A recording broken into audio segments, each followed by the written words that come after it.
biggest thing on my mind these days is the death of Walter Cronkite. My life will not be the same without him. Walter wasn't the best anchorman there ever was for me. He was my friend. Walter and I met in London in 1944, covering the 8th Air Force.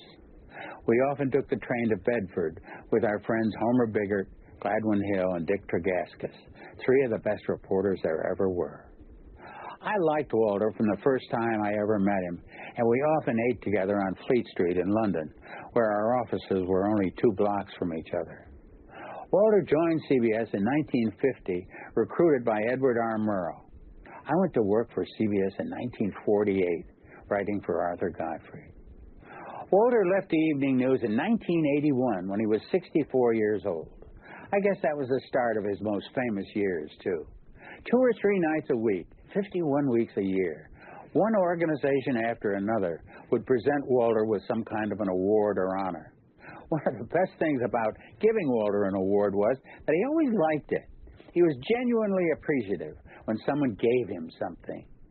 Walter was one of the few people I've ever known who had actually worn out 3 tuxedos getting awards.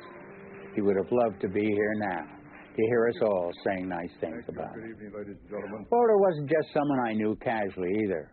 When I was suspended from CBS many years ago for some inappropriate remarks I made, Walter called me that day and said, "I'd like to use whatever residual goodwill I have with the American people by being seen at dinner with you tonight." I saw Walter all the time, of course.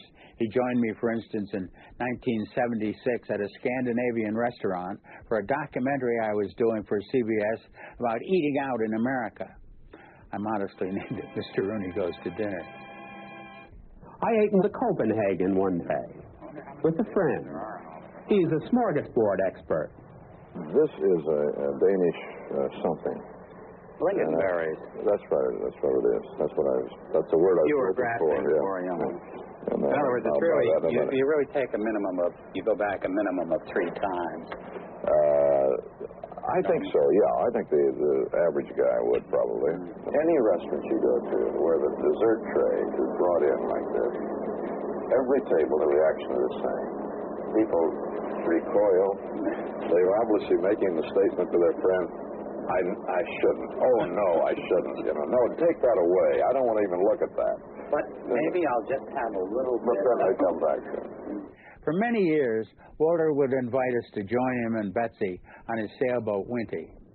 Once, while we were sailing in Maine several years ago, we tied up near a little village, and Walter and Betsy went into a country store.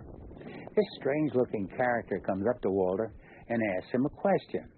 Walter was always polite to his fans, and with Betsy standing there, Walter said, "Oh, sure, we've met several times. We're not really close friends. I talk to him once in a while."